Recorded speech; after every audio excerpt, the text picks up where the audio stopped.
Bonjour à tous et à toutes. Bienvenue à la présentation du nouveau règlement sur le bruit. Présentation aujourd'hui qui est dédiée particulièrement à l'usage salle de spectacle. Je me présente, mon nom est Samuel Ferland. J'ai travaillé sur le règlement avec une équipe complète de l'arrondissement du Plateau-Mont-Royal et Ville-Marie. Donc, ça nous fait plaisir d'être ici aujourd'hui, de vous présenter ça. Ce règlement-là, bon, on va faire une courte présentation. Là, je vais vous expliquer un peu la programmation. Là, une courte présentation. Vous présentez le règlement et par la suite, on va pouvoir prendre vos questions et on va répondre là, à celles-ci du mieux qu'on peut. Donc, en introduction, j'inviterai Mme Marie Plourde, qui est conseillère de ville du district du Mylène à l'arrondissement du Plateau-Mont-Royal, à nous faire une brève introduction. Donc, Mme Plourde.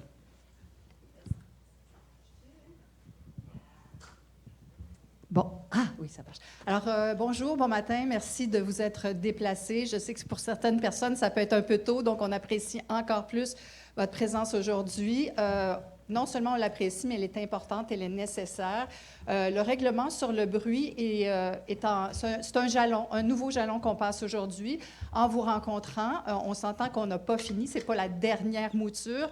On a eu une présentation qui a été faite en conseil d'arrondissement et du côté de Ville-Marie et du côté du Plateau-Mont-Royal. On a eu une présentation qui a été faite également, je ne sais pas si vous avez eu la chance de la regarder. C'était une assemblée publique qui s'est déroulée sur le plateau Mont-Royal où les citoyens et les citoyennes étaient invités à venir nous poser des questions. Il y avait beaucoup de questions et beaucoup d'inquiétudes et c'est vraiment important pour nous de l'expliquer, d'expliquer le règlement et de voir comment aussi on peut le bonifier. Ça va être quelque chose qui va être évolutif, disons, parce qu'on travaille avec quelque chose de novateur sur la ville, sur le territoire de Montréal. On s'est inspiré pour ce règlement-là. Ce n'est pas quelque chose qu'on a sorti d'un chapeau. On s'est inspiré des meilleures pratiques à travers le monde. On est allé faire un tour du côté de Melbourne, du côté de Bruxelles, du côté de la France, du côté de New York également, pour essayer de trouver un bon équilibre. Parce que c'est ça qui est important pour nous, entre autres, c'est de reconnaître le côté vitalité nocturne et vitalité culturelle de la ville de Montréal, mais c'est aussi de reconnaître que c'est une ville qui se densifie de plus en plus. Alors, comment faire en sorte que ces deux facettes de la ville de Montréal puissent bien cohabiter dans une réalité qui est appelée à évoluer encore? Donc, je voudrais remercier infiniment toute l'équipe qui a travaillé au cours des derniers mois, qui nous a permis de faire, entre autres, des ateliers immersifs pour comprendre qu'est-ce que l'émergence spectrale, la mesure d'émergence spectrale. C'est un peu trop compliqué pour moi. Je vais laisser les spécialistes s'en charger. Et puis, remercions cette équipe et je vous remercie encore une fois de participer à cet échange, à cette discussion aujourd'hui qui va nous aider à améliorer encore plus ce travail pour le règlement sur le bruit. Merci beaucoup tout le monde. Merci, Mme Plourde. Donc, débutons la présentation rapidement. Donc, ce que je vous propose aujourd'hui, ce qui vous est proposé, c'est de faire un tour rapide là, sur l'ensemble de la réglementation. Donc, on va commencer avec les objectifs, le pourquoi on a travaillé sur un nouveau règlement sur le bruit. Ensuite, on va faire une comparaison entre la réglementation qui est toujours en vigueur actuellement et la réglementation qui est proposée aujourd'hui. Nous allons toucher à l'émergence spectrale. Nous allons l'expliquer. Nous avons un spécialiste avec nous qui va pouvoir leur répondre à des questions plus spécifiques au niveau de l'émergence spectrale qui touche uniquement ici les salles de spectacle, je tiens à le rappeler. Donc, c'est très important là, à se souvenir que cette notion d'émergence spectrale est pour un seul et unique usage, qui sont les salles de spectacle. Ensuite, nous allons faire une révision de nos indices de correction qui, eux, s'appliquent aux autres usages là, qui seront énumérés un peu plus tard, les bars, restaurants. En tout cas, on va les voir là, de plus en détail au cours de la présentation. Nous allons faire un bref survol de la réglementation applicable au niveau des travaux de construction. Ensuite, nous allons, avec nos amis du SPVM, là, voir quelles sont les autorités compétentes et les pouvoirs de chacun entre la Ville, les inspecteurs et inspectrices, ainsi que le SPVM. Et nous allons terminer par une petite conclusion. Donc, sans plus attendre, rentrons dans le vif du sujet, les objectifs. Le but là, de cette réglementation, nouvelle réglementation, est de moderniser le règlement B3 sur le bruit, qui date de 1977, dans une réalité qui était un peu différente de la nôtre, où on n'avait pas autant de sons amplifiés et surtout d'amplificateurs qui permettaient d'amplifier ces sons-là. Donc, un des premiers objectifs. Ensuite, on vise la ville, en fait, les arrondissements, le plateau et Ville-Marie visent à avoir une approche réglementaire qui est plus cohérente dans une optique de cohabitation harmonieuse entre les résidents et les activités là, nocturnes qui sont en lien avec la politique de la vie nocturne. On cherche aussi à adapter la réglementation afin de contribuer à la pérennisation des salles de spectacle en réaction avec la décision de la Cour d'appel du Québec de 2024, oui. Donc aussi, on cherche à mettre en pratique les conclusions d'un projet pilote là, qui a été mené là, par plusieurs personnes qui sont sur la table à la table aujourd'hui à l'été 2024, là, à savoir quelle était la meilleure mesure pour justement baliser le son. Et ensuite, un autre élément important, si on vient ajouter un indice de correction de basse fréquence, je vous l'expliquerai un peu plus loin, pour certains usages et les appareils et les équipements mécaniques. Donc, ce n'est pas, l'indice de correction ne touche pas aux salles de spectacle, mais quand même, là, on pourra en discuter au cours de la présentation. Élément important à savoir, c'est qu'il y a plusieurs éléments justement qui sont dont un niveau sonore maximal qui est autorisé là, justement pour assurer une certaine quiétude aussi aux résidents, des niveaux de son normalisés et des indices de correction. Les indices de correction, en fait, c'est quand on a une mesure qui est prise sur le terrain, on vient la corriger en fonction de divers éléments. Donc, les indices de correction qui sont repris dans la réglementation proposée, c'est pour tenir compte du caractère impulsif et de courte durée d'un bruit, là, qui peut être intelligible lorsqu'il est perçu dans un milieu habité. Donc, un bruit impulsif, ça peut être quelque chose qui tombe par terre ou, en fait, un élément là, qui n'est normalement pas présent dans l'environnement sonore. Des bruits perturbateurs comportant des sons purs audibles. Qu'est-ce qu'un son pur audible? C'est si on a un air climatisé, une thermopompe qui fait un bruit normal, mais dans lequel on entend un son strident et intense. Donc, on peut venir le corriger. Et tenir compte aussi d'une correction au niveau du bruit de fond, du bruit environnemental mesuré à l'extérieur. Donc, il peut venir corriger un son là, qui va être pris par un sonomètre. Donc, la réglementation actuelle, en fait, de 1977 à 2025, là, pour le plateau et Ville-Marie, c'était la non-audibilité, excusez-moi, pour tout son amplifié qui est entendu à l'extérieur d'un lieu habité. Donc, autrement dit, dès que le son sort d'une salle et qu'il est entendu dans un lieu habité, il devient non conforme. En 2024, en octobre 2024, le plateau Mont-Royal a fait une modification à sa réglementation pour autoriser, en fait, permettre, avoir une tolérance que le son peut être attendu à l'intérieur d'un lieu habité pour 9 usages. Si ce son-là est produit, il respecte un seuil en décibels pondéré A, donc dBA, prescrit à la réglementation. Donc, il ne tient pas compte des basses fréquences, mais seulement du son mesuré par un sonomètre en pondération A.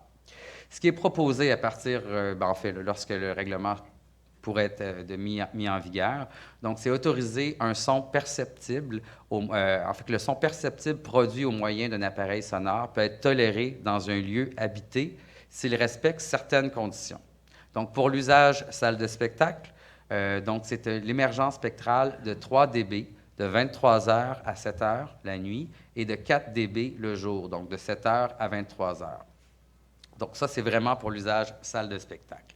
Pour les 8 autres usages, excusez-moi, là, que je vous parlais tout à l'heure, donc on parle d'activités communautaires ou socioculturelles, les bars, les brasseurs artisanaux, les établissements de jeux récréatifs, maisons de la culture, restaurants, salles de danse et salles de réception. Donc, les seuils prescrits par le règlement sont les mêmes qu'on verra dans un tableau tout à l'heure. Donc, on parle d'une chambre à coucher la nuit, c'est de 38 décibels, auquel un indice de correction de 5 dBA est ajouté lorsque la mesure prise, toujours on parle dans un lieu habité, indique une différence supérieure de 20 décibels entre la mesure prise en dBc et celle en dBA. Donc, autrement dit, lorsqu'on fait, je vous montrerai un exemple tout à l'heure. Donc, dès qu'on prend une mesure qui a une différence entre la mesure en dBA et la mesure en dBc de 20, donc 5 décibels sont ajoutés au calcul pour s'assurer de la conformité ou non là, du bruit entendu dans un milieu habité. La non-audibilité pour tous les autres sons amplifiés reste de rigueur là, pour l'ensemble du règlement. Donc, autrement dit, les 9 usages qu'on vient de nommer sont les seuls qui sont tolérés ou autorisés à produire, en fait, à avoir un son qui est perceptible à l'intérieur d'un lieu habité. Donc, autrement dit, à l'extérieur du lieu où le son est produit. L'émergence spectrale. En fait, qu'est-ce que c'est l'émergence spectrale? C'est le niveau du bruit ambiant, c'est-à-dire le bruit de la ville, incluant la salle de spectacle en activité, à laquelle on vient soustraire le niveau du bruit résiduel. Qu'est-ce que le bruit résiduel? En fait, c'est tout simplement le bruit ambiant dans la ville. Donc, on prend le son lorsque la salle est en activité. Ensuite, on vient prendre le son à peu près à la même heure, au même endroit, lorsque la salle n'est plus en activité. Et c'est ça la différence entre ces deux éléments-là, entre les deux prises de son, est l'émergence spectrale. Les seuils qui sont proposés dans la réglementation, comme je vous disais, plus 3 dB de 23 heures à 7 heures le matin et de 4 dB de 7 heures à 23 heures, donc de jour et de soir. Ces seuils incluent les basses fréquences et les bruits de clameur de public produits à l'intérieur de la salle. Bien important de comprendre que c'est seulement les bruits de clameur de l'intérieur de la salle qui sont gérés là, dans la réglementation proposée. En cas de contravention, l'autorité compétente pourra exiger qu'une salle de spectacle qu'elle limite le bruit produit à la source, notamment en maintenant un niveau maximal de son à l'intérieur de 98 dBA et 118 dBc. Autrement dit, en fait, cette mesure-là est une mesure d'exception là, que les arrondissements souhaitent conserver, que si après plusieurs démarches, après plusieurs interventions, il y a toujours une problématique de son, les arrondissements Ville-Marie et Plateau-Mont-Royal se préservent le droit de demander là, qu'un sonomètre un sonomètre et un afficheur soient imposés dans une salle de spectacle. Donc, voilà. Qu'est-ce que l'émergence spectrale là, de façon plus détaillée? Là, on a un exemple fictif ici. Donc, on parle d'une salle de spectacle en pleine nuit, en fait, dans les périodes de nuit, là, dans laquelle on vient prendre les mesures. Donc, on peut voir sur le graphique, je ne sais pas si la souris... Non, bon. On peut voir, donc, c'est le niveau de bruit ambiant en haut. La ligne rouge qui est présentée en haut du graphique représente le son ambiant. Je tiens à rappeler que le son ambiant, c'est le son de la ville, auquel on ajoute le son d'une salle de spectacle lorsqu'elle est en activité. Et on voit les niveaux de bruit résiduels, là, qui sont les bandes un peu plus rosées, qui sont aussi mesurées à un moment similaire lorsque la salle n'est pas en activité. Donc, la différence, en bleu, en bas, on voit que c'est l'émergence spectrale. Donc, on peut voir là, dans les basses fréquences, complètement... pour vous, c'est votre gauche. Donc, votre gauche, en bas, l'émergence spectrale, en fait, la ligne bleue, présente un seuil plus élevé que 3 décibels. Donc, dans ce cas fictif-là, la salle serait non conforme et devrait prendre les mesures nécessaires là, pour s'assurer de ne pas dépasser le seuil de 3 décibels. La nouvelle réglementation, en fait, pourquoi l'émergence spectrale? Donc, selon le contexte montréalais, à la suite de notre plan, notre étude qu'on a fait, notre projet pilote, excusez-moi, je cherchais mes mots. Donc, à la suite du projet pilote, ça nous a démontré là, que c'était la meilleure mesure pour les salles de spectacle dans un contexte montréalais. Donc, l'émergence spectrale est la norme la plus appropriée pour le contrôle du son amplifié, puisque des mesures de pression acoustique s'adaptent au cadre bâti. Donc, selon différents éléments, le son peut être pris, en fait, à l'intérieur d'un lieu habité, ça c'est si la salle de spectacle est dans le même bâtiment que le logement, ou à l'extérieur, si la salle de spectacle n'est pas dans le même logement. Donc, on peut s'adapter avec la mesure au type de bâtiment, au type de construction là, à laquelle on fait face. Son application s'adapte, comme je vous ai dit, là, au milieu bâti, puis est moins sujette à interprétation qu'une mesure absolue, c'est-à-dire qu'on vient tenir compte de l'ensemble du spectre sonore dans la prise, dans le calcul et dans la prise de son avec nos sonomètres. La norme d'émergence spectrale est privilégiée et en vigueur, comme nous disait tout à l'heure Mme Plourde, dans de nombreux États et villes. Donc, en France, sur l'ensemble du territoire français depuis 2004, si je m'abuse, à Bruxelles, Melbourne, en Australie, New York. Puis, les valeurs, par contre, diffèrent entre 0 et 8 décibels en fonction du milieu dans lequel se trouve, en fait, que la décision est prise d'utiliser l'émergence spectrale. L'émergence spectrale aussi s'inspire de la gestion du ministère de l'Environnement là, pour les bruits fixes produits par des entreprises, particulièrement dans des sites industriels. Et la valeur de 3 dB là, qui est proposée pour la période de nuit fait consensus au niveau du sonore acceptable la nuit, suite, encore une fois, au projet pilote. En cas de non-conformité, c'est très important là, réglementaire qui est privilégié, c'est l'accompagnement des salles aux sanctions pécuniaires. C'est-à-dire que les arrondissements, avec l'équipe de Thomas, on va s'assurer là, de faire tout dans notre possible pour vous permettre de vous conformer à la réglementation, soit par des incitatifs financiers ou soit aussi par l'aide d'un accompagnement aussi peut-être plus technique pour pouvoir justement réussir à rentrer dans le 3 décibels tolérable. Par contre, là, bien évidemment, là, on ne s'en cachera pas, il peut toujours y avoir des sanctions pécuniaires dans un cas où il y aurait une collaboration qui serait moins fructuante. Donc, ici, une petite présentation que je vais laisser mon collègue Romain là, nous expliquer l'émergence en fonction de la salle, le niveau maximum, là, qu'est-ce que ça implique. Oui, bonjour. Donc Romain Dumoulin, je suis consultant en acousticien et j'ai travaillé avec la ville sur le projet pilote pour accompagner donc, la ville sur le projet pilote et puis donc le processus de changement de règlement. Alors ce graphique, il va un peu démontrer, je vais prendre le temps de tout expliquer, mais il va un peu démontrer en quoi le passage de l'inaudibilité, donc le règlement avant et le nouveau règlement, comment ça va impacter les niveaux sonores que vous allez pouvoir jouer à l'intérieur des salles. Et là où ça va être un peu contre-intuitif, c'est que les décibels s'ajoutent et se calculent un peu différemment, donc pas de façon arithmétique, mais de façon logarithmique. Et ce graphique-là, il va montrer que, par exemple, si on passe de l'inaudibilité qui correspond à peu près à une émergence de 0 dB, donc pas entendre le bruit chez les voisins, ça veut dire zéro émergence, une émergence de 0. Et là, avec ce règlement-là, on dit une émergence de 3 dB. On pourrait imaginer que ça voudrait dire qu'une salle, finalement, avec ce nouveau règlement, pourrait juste augmenter ses niveaux sonores de 3 dB. Ça pourrait être quelque chose qu'on aurait en tête. En fait, ce que ce graphique montre, c'est que finalement, l'émergence de 3 dB, ça va vous permettre de jouer 10 dB plus fort.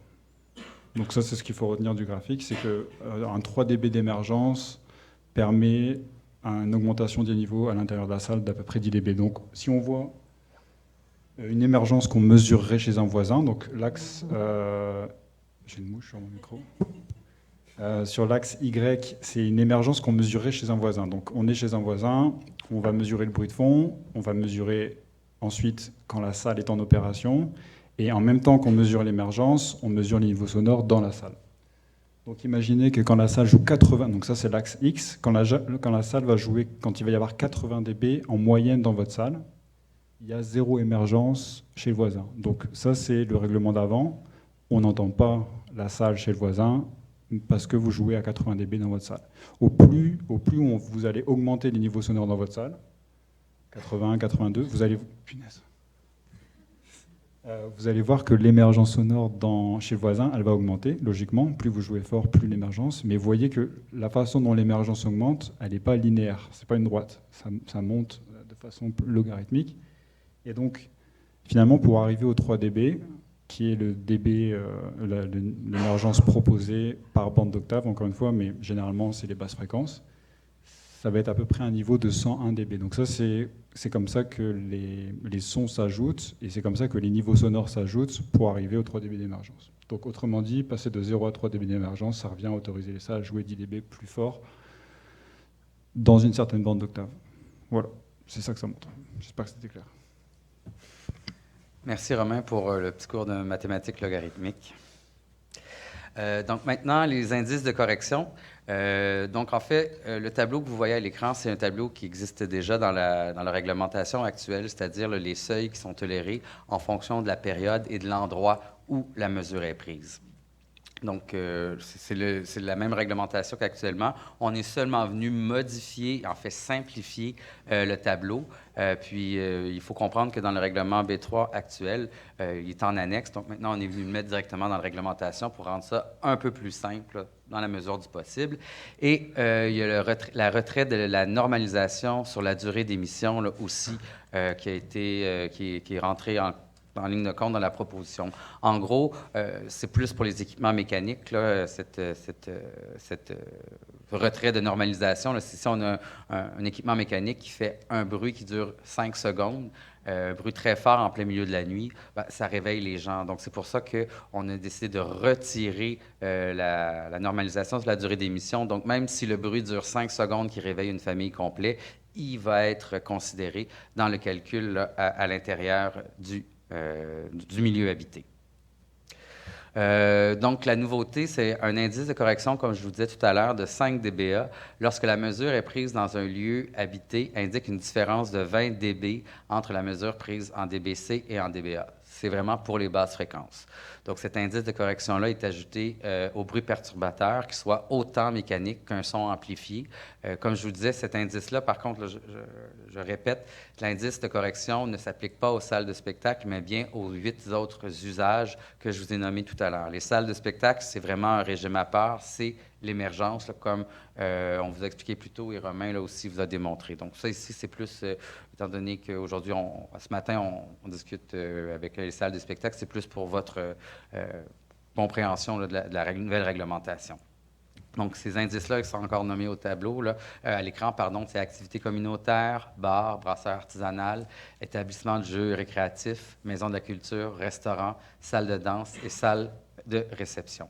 Donc, dans ces usages-là, lorsqu'un certificat d'autorisation avec les usages qui est là, il est toléré d'avoir un son qui sort de l'établissement avec une certaine limite, qui est ce qu'on a vu tout à l'heure dans le tableau, juste avant, auquel on vient ajouter un indice de correction lorsqu'il y a une différence de 20 décibels entre les dBc et les dBA. Petite notion là, de dBc, décibels. Donc, c'est quoi des décibels? En fait, on en parle depuis tout à l'heure. C'est une unité de mesure qui est utilisée pour mesurer un niveau sonore. Donc, en fait, il faut le voir vraiment comme une unité, comme disons le centimètre qui nous permet de mesurer une certaine distance, mais le décibel nous permet de mesurer un niveau sonore. Il y a 2 pondérations, comme on disait tout à l'heure, la pondération A, qui est la représentation, en fait, c'est la pondération qui est la plus représentée, en fait, qui est la plus, sensible à l'oreille humaine. Donc, on entend beaucoup plus, en fait, normalement, là, la pondération A, qui sont après les sons, disons, communs, je ne veux pas trop me commettre.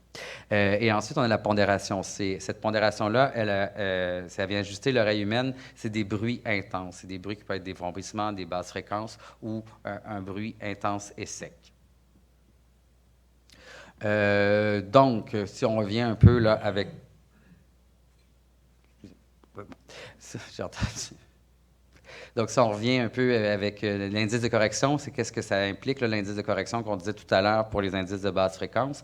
Donc, on prend un exemple, encore une fois, qui est un exemple fictif. C'est un bruit de ventilateur avec vombrissement de basse fréquence et bruit aigu de courroie perceptible le soir et la nuit, donc cette période-là, dans un séjour habité avec un bruit de fond de 48 dBA. C'est un cas fictif. Donc, notre technicienne de son va aller sur place, va faire une mesure à l'intérieur du logement. Donc, la mesure au sonomètre, comme on peut voir, est dBA 44, dBc 65. Donc, on a une différence de 21. Donc, on vient ajouter au bruit mesuré, donc on voit le calcul de la normalisation, bruit mesuré 44 décibels, indice de correction pour les basses fréquences de 5 décibels. Donc, les autres indices de correction là, qui sont présentés dans un petit peu plus... votre droite, là, donc on peut voir les 4 indices de correction qui sont dans la réglementation, les 3 qu'on avait tout à l'heure, c'est-à-dire les bruits impulsifs ou intelligibles, les sons purs et audibles. Dans le cas qui nous intéresse en ce moment, il n'y a pas d'indice de correction à venir ajouter. Même chose pour le bruit de fond. Donc, le seul indice de correction là-dessus qu'on est venu voir, c'est si on regarde le graphique, là, dans les basses fréquences, il y a un pic de basse fréquence, justement, qui fait qu'on vient ajouter le 5 décibels. Donc, le niveau normalisé vient à 49 décibels, excusez-moi, et le seuil qui était toléré actuellement, là, dans le règlement actuel, est de 45 décibels. Donc, aujourd'hui, ce seuil-là, en fait, le son qui est produit par cet exemple fictif-là serait conforme, mais maintenant, en fait, avec le règlement proposé, avec l'indice de correction en basse fréquence, ne serait plus conforme à la réglementation. Donc, des mesures devraient être prises pour diminuer le son qui sort de ce ventilateur-là, dans ce cas-ci. Donc, maintenant, un bref survol là, du règlement sur les niveaux de bruit pour les travaux de construction. Donc, en fait, ce que vous voyez à droite, Plateau et Ville-Marie, c'est les heures dans lesquelles les travaux sont autorisés. Donc, c'est des heures qui sont différentes là, dans chacun de nos arrondissements. Vous pourrez les consulter directement dans le règlement si vous le souhaitez. Il y a des exceptions qui sont autorisées. Donc, c'est les travaux de construction réalisés sur le domaine public et ceux relatifs à des infrastructures publiques lorsque la réalisation des travaux a pour effet de diminuer la durée du chantier et les entraves routières, ainsi que les nuisances, en plus de contribuer à la sécurité du réseau. Les travaux sont réalisés pendant une période maximale de 3 jours pour chaque période de 15 jours. Donc, en gros, lorsque des travaux de voirie, d'aqueduc urgents, il pourrait y avoir une exception qui est tolérée à même la réglementation pour que des travaux soient faits pendant les heures qui ne sont pas autorisées normalement, soit au plateau à Ville-Marie, là, qui sont indiqués à l'écran.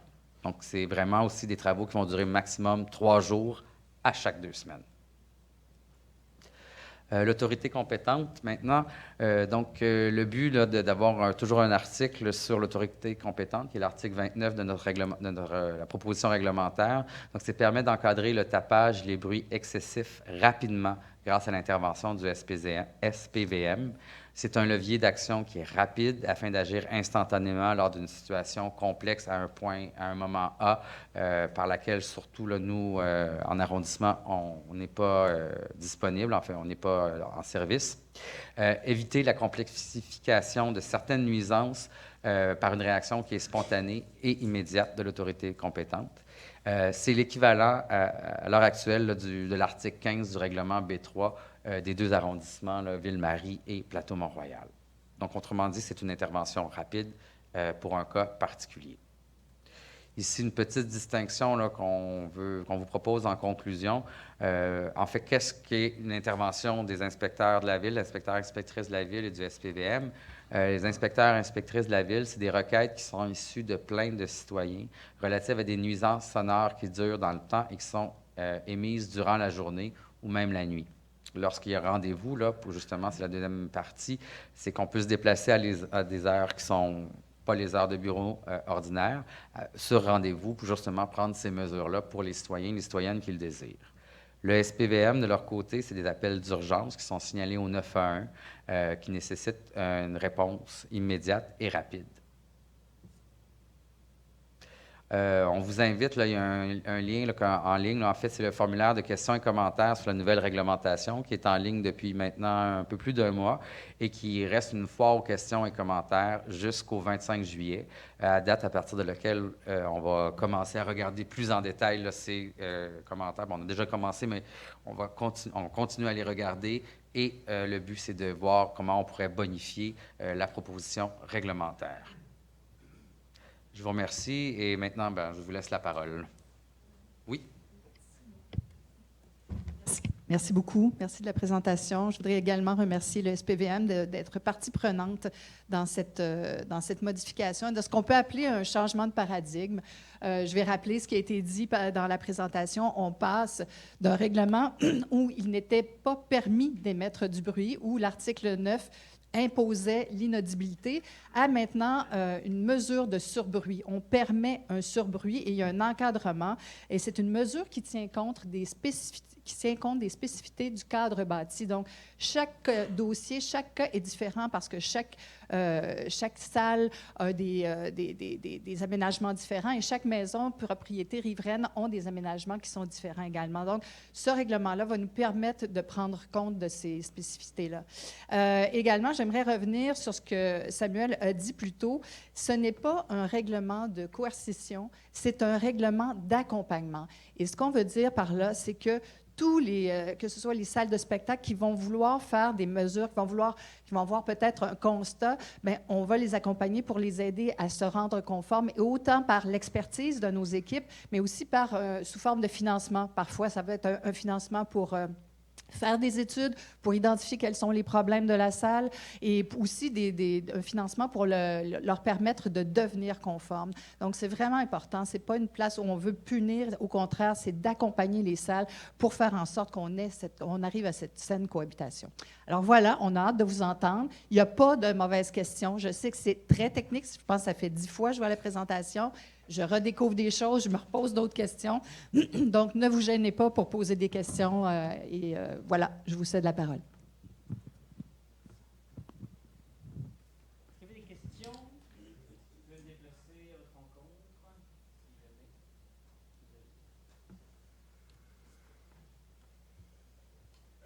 Oui, c'est ça, je me demandais, en fait, le nouveau règlement en ce moment qui est proposé, c'est en fait, ça a été poussé par la fermeture du La Tulipe, et je me demandais comment est-ce qu'on peut éviter des fermetures de salles de spectacle si l'article 29 est appliqué à ceux-ci.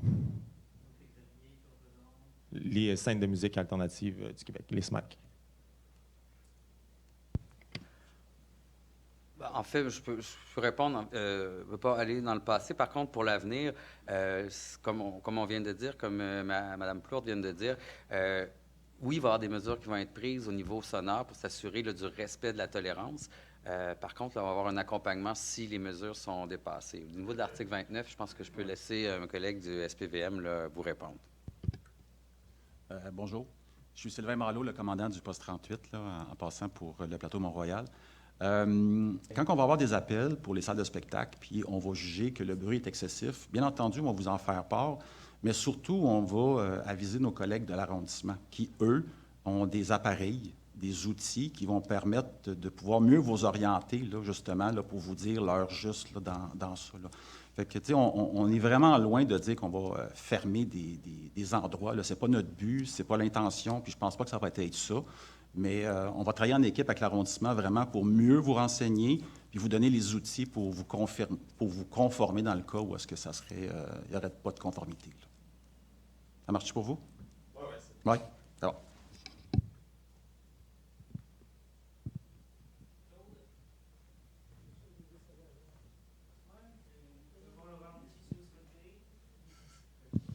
Bonjour, Arnaud Marion, je m'occupe du Théâtre Beamfield, MTELUS et Studio TD. C'est juste pour renchérir, en fait, au niveau du pouvoir discrétionnaire, advenant le cas où il y a justement une plainte. Est-ce qu'il pourrait y avoir une fermeture malgré le fait qu'il n'y a pas eu de prise de son ou d'arriver à se constater puis de considérer que c'est trop fort, mais finalement, ça ne l'est pas? Juste voir comment ça va s'arrimer par rapport à ça. Juste se préciser, quand vous parlez de fermeture, là, c'est quoi vous voulez dire par fermeture? On parle-tu de fermer la salle de spectacle ou d'interrompre le spectacle? Là? Oui, bien, absolument. De dire, on constate ou on considère que le bruit est trop fort actuellement, donc on va fermer la salle. Ce qui est déjà arrivé. C'est de voir à la semblabilité que l'article 29 était comme l'article 15, mais maintenant, vous avez le droit de faire cesser les activités sur un moment. Oui. Bien, il faut comprendre là, qu'au moment où il y a une personne là, qui va se permettre d'appeler le 911 parce que sa tranquillité là, elle est compromise, là, puis que sa famille ne peut pas dormir là, sur le côté. Tu sais, nous, là, ce qui est important, là, c'est d'entrer à une négociation puis de parler avec vous. Là. On ne va pas arriver avec nos grands sabots puis dire, écoutez, la musique est trop forte, ci puis ça. S'il faut, à un moment donné, là, on a déjà fait en sorte là, de demander aux gens de dire, venez-vous-en, venez voir dans le logement de quoi ça a l'air, puis constatez vous aussi. Là. Parce que cette mesure-là, là, je veux dire, là, c'est une appréciation qui est faite par le policier. Ce qu'on veut faire, là aussi, on veut tenter de donner un peu de formation à nos policiers pour regarder, voir c'est quoi le niveau qui est acceptable versus un niveau non acceptable. Parce qu'il quand on parle de jugement, il y a sûrement une personne, des fois, qui pourrait dire, bien là, c'est intolérable, là, ça n'a pas de sens. Puis il y a un autre policier qui pourrait dire, bah, tu sais, moi, j'en ai vu d'autres, là, puis c'est pas si pire que ça. Fait qu'on va se pencher là-dessus pour s'assurer, tu sais, qu'on ait probablement un standard au niveau des policiers, que quand ils répondent à un appel, qui sont capables de juger pour dire, bien ça a de l'allure, puis ça n'a pas d'allure. Puis après ça aussi, tu sais, vous le faire constater là, à vous aussi. Tu sais, si c'est vraiment excessif, là, puis on s'entend, probablement qu'on va vous demander de dire, êtes-vous capable de baisser le son jusqu'à un certain niveau tolérable? Puis nous, notre but après, là, c'est vraiment d'informer l'arrondissement, OK? Pour que l'arrondissement communique avec vous, puis fasse des lectures de son pour que vous puissiez comprendre spécifiquement avec les barèmes qu'ils vous ont expliqués pour vous dire, bien là, ça... c'est pas tolérable parce que, justement, là, le 3 décibels n'est pas respecté. Puis, comment on peut travailler ensemble là, pour être capable de régler ça? Est-ce que ça pourrait arriver un cas où on dit, bien là, vous allez fermer le spectacle? Avant qu'on fasse ça, je vous le dis, là, on va vous parler, on va essayer de s'entendre. Puis, peut-être que vous allez peut-être dire, ah, cette fois-ci, je vais le baisser un peu. Là, puis, rapidement, là, l'arrondissement va communiquer avec moi, là, puis on va trouver un compromis pour être capable de poursuivre les activités. Là, puis, jamais notre but, là, nous, c'est d'arrêter les spectacles. Si je peux me permettre, en fait, nous, à l'arrondissement, autant en Ville-Marie aussi, là, nos arrondissements Plateau et Ville-Marie, ça va être d'accompagner la personne pour laquelle il y a un bruit excessif, puis s'assurer qu'on prenne les mesures en fonction, de l'emplacement et de l'usage là, qui serait peut-être problématique, pour avoir une balise, savoir on s'appuie sur quoi. Est-ce que c'est vraiment un son excessif? Est-ce que c'est bon? Est-ce que ça rentre dans la tolérance qui est autorisée?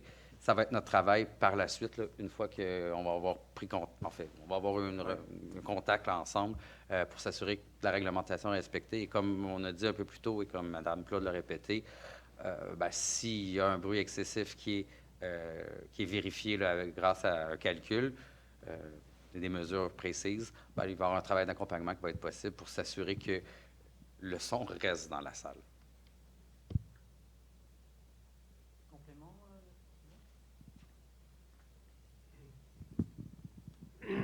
Bonjour tout le monde. Claude Rainville de la SDC de l'avenue du Mont-Royal. Je suis accompagné de mes collègues de la SDC de la rue Saint-Denis et du boulevard Saint-Laurent.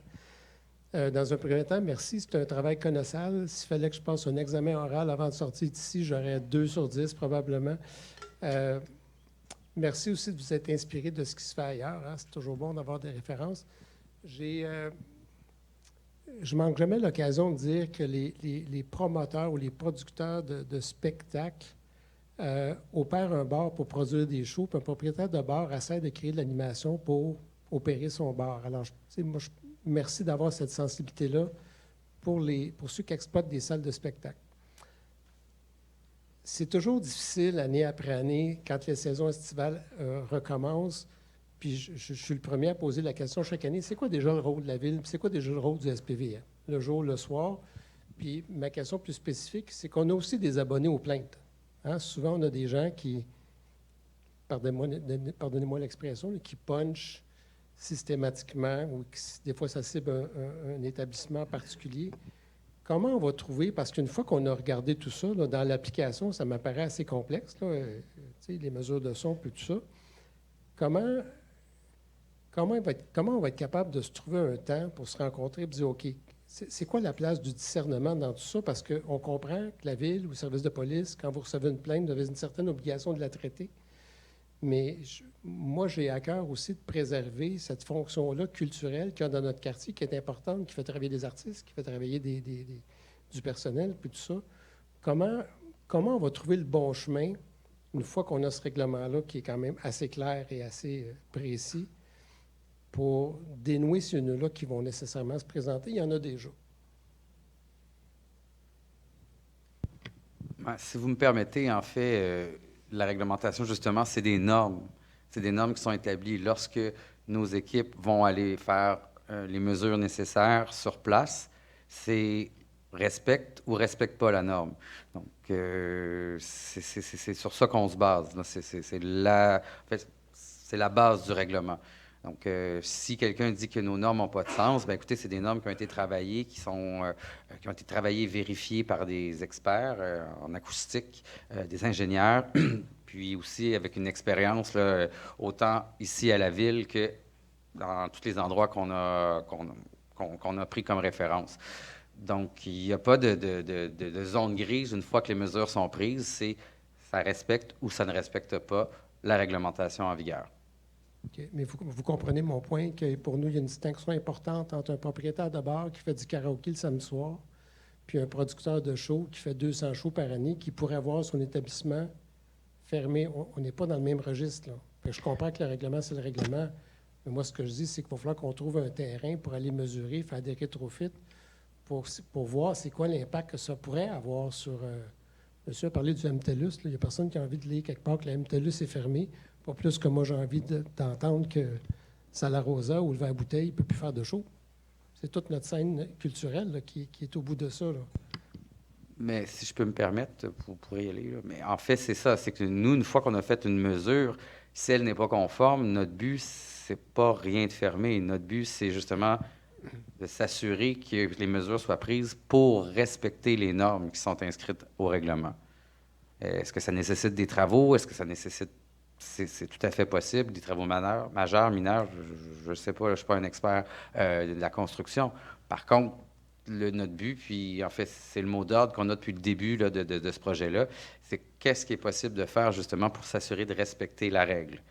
Donc, au niveau de l'arrondissement, nous, ça serait notre travail qu'on commencerait avec vous. Une question plus technique. Si je peux me permettre, juste en complément, le règlement actuel, il demande l'inaudibilité. Puis on va être très franc, là, très, très transparent. Il n'y a à peu près pas d'établissement présentement qui respecte cette norme-là. Donc, avec le projet de règlement actuel, on vient faire un pas par en avant. Il y a une ouverture où ce que là, on vient indiquer un niveau de dB en émergence spectrale pour les activités de salle de spectacle. Puis, avec les recherches qui ont été faites à travers les différentes villes, les différents règlements, c'est le niveau qui était l'équilibre, le point d'équilibre intéressant.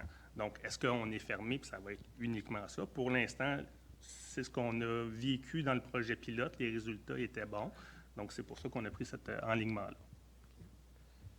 Une question plus technique. Vous avez parlé d'une norme minimale qui prend en compte le bruit ambiant de la rue, hein, les autobus, les camions, tout ça. Dans le cas des rues piétonnes ou des rues, des avenues marchandes qui sont en festival ou en événement, est-ce que ça vient modifier la méthode de calcul ou c'est la même norme de base qui s'applique? Parce que, en fait, le sens de ma question, c'est que 4 gars qui sortent en criant d'un EW ouvert 24 heures, 4 heures du matin, s'il y a des autobus, des camions, on ne les entend pas, mais s'il n'y a pas de circulation automobile, on les entend. Est-ce que ça vient changer dans le cas des rues piétonnes ou des rues en événement? Là, je pense à Saint-Denis, Saint-Laurent, le village, le centre-ville. Est-ce que ça vient modifier votre méthode de calcul sur la norme minimale?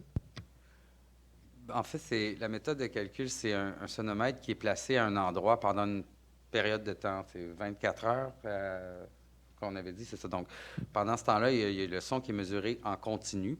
Lorsqu'il y a des événements, une fois que le son est mesuré, est enregistré par traitement informatique, là, des événements qui sont ponctuels, comme le cri, comme vous dites, de quelqu'un ou d'un camion de pompiers qui passe, il est corrigé de ce son-là parce que ça ne fait pas partie du son, entre guillemets, normal. Donc, oui, c'est pris en compte là, pas dans la mesure en tant que telle, mais c'est dans le traitement de la mesure qu'il va y avoir une correction qui va être faite justement pour ce type de son, disons, ponctuel. Si on revient à votre exemple de rue piétonne, bien, le son, la mesure de son ambiant, pas ambiant, excusez-moi, résiduel, va être prise en fonction de la rue. Donc, c'est pour ça qu'on disait qu'on a une flexibilité. C'est qu'on va y remettre les sonomètres dans la rue piétonne que vous nous parliez, avec et sans la salle de spectacle. Donc, les mesures vont être comparables. C'est pour ça, là, entre autres, une des raisons pour laquelle l'émergence a été choisie pour les salles de spectacle, c'est qu'on peut s'adapter au milieu dans lequel on est. Donc, oui, c'est tenu en compte d'une certaine façon ce que vous dites.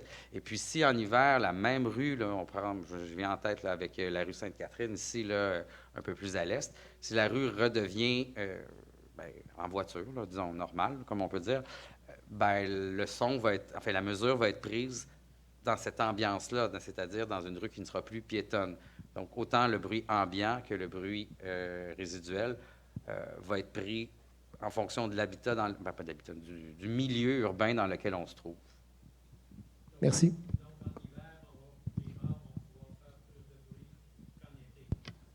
Je ne crois fois pas, en fait. Première des choses, les bars, c'est pas l'émergence. L'émergence, c'est un indice de réflexion, un indice de correction en fonction de la différence entre le bruit, comment dire, les basses fréquences et, en fait, pondération C, pondération A. Donc, ça, hiver ou pas, c'est dans un lieu habité, ça dépend de l'isolation. Bonjour, Jake Warren du Verre Bouteille et du Terminal Comedy Club. Premièrement, je tiens à vous remercier pour votre énorme travail et votre volonté à protéger les salles de spectacle. Cependant, à mes yeux, il semble y avoir une faille. Je vais utiliser un peu en miroir ce qui est arrivé avec le La Tulipe et mettons ce qui pourrait arriver avec le Verre Bouteille. Si je fais tous les travaux nécessaires pour me mettre à jour avec les normes et que la bâtisse à côté du Verre Bouteille est vendue, que la personne refait tout et qu'après ça, moi, je suis plus conforme avec les normes, qu'est-ce qu'on fait avec ça?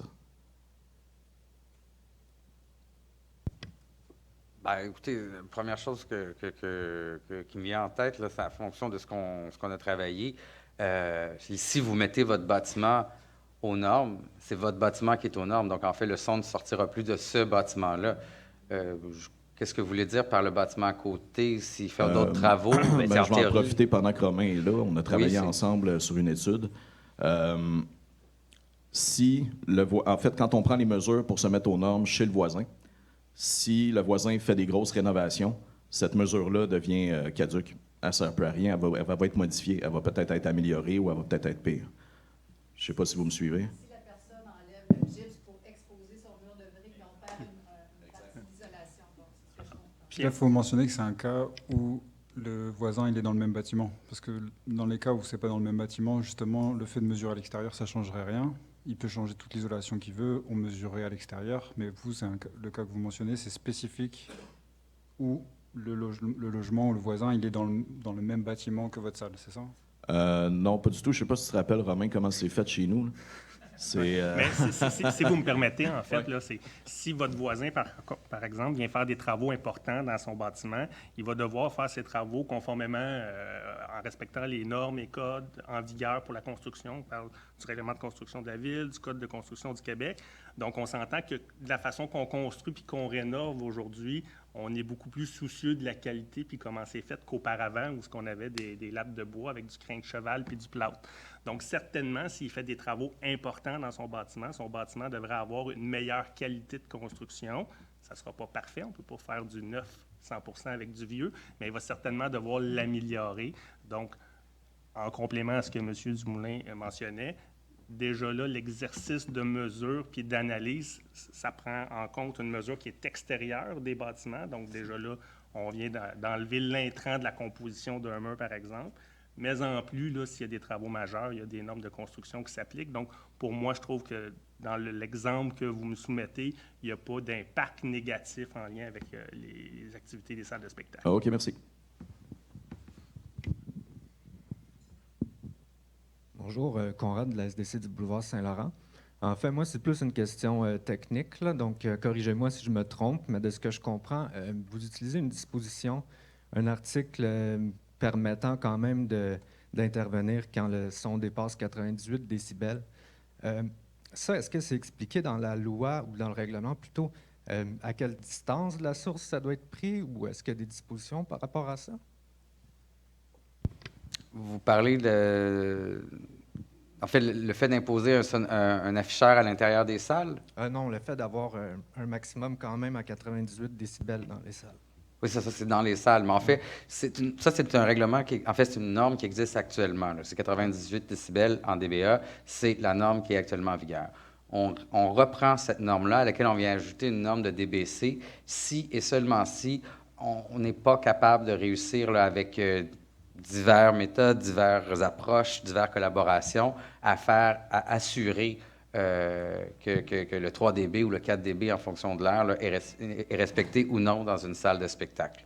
Donc, c'est vraiment une mesure, encore une fois, d'exception, puis ça serait une mesure de dernier recours dans laquelle, dans la réglementation, on vient expliquer comment ces afficheurs-là doivent être faits, qu'est-ce qui doit être enregistré. Et en fait, c'est très technique, là, mais c'est expliqué dans la réglementation où le placer, comment le placer, puis quelles sont les mesures qui doivent être prises et où ça doit être affiché là, pour que, justement, si nécessaire, éventuellement, dans un cas, encore une fois, fictif et qu'on espère ne pas y arriver, la SPVM a à se rendre sur place, capable de dire, OK, 98, 118, c'est respecté ou non.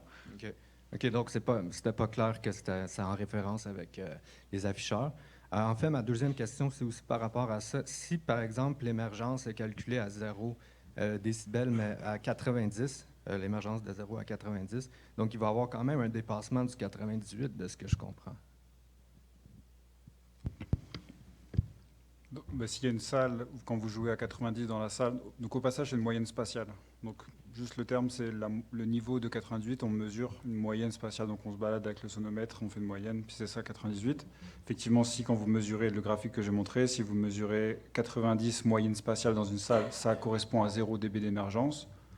On pourrait imaginer, en fait, rajouter 10 dB, ça correspondrait à 3 dB d'émergence. Donc, vous pourriez jouer plus fort. Plus que 98. OK, donc ça prend préséance sur le 98, donc ça moi, j'ai expliqué mon graphique. Mais en fait, si vous me permettez, c'est que dans le règlement, il y a une disposition où ça dit que l'autorité compétente peut. Puis c'est dans cette partie-là que la notion du 98 dBA puis du DBC, 118 DBC. Donc, dans le fond, comme Mme Plourde l'a mentionné, Samuel, on est vraiment en accompagnement quand il y a une non-conformité qui est constatée. Donc, on veut travailler avec les tenanciers pour s'assurer que vous fassiez les mesures correctives qui sont nécessaires, que ce soit un équilibrage de votre système, que ce soit des travaux d'insonorisation. Ce sera à vous de déterminer quel sera la mesure corrective. Mais dans certains cas, si on n'a pas la collaboration du tenancier, bien là, on va pouvoir utiliser cet article de règlement-là. Puis, au-delà de l'émergence, etc., on pourra imposer le niveau maximal de cet article-là à votre établissement.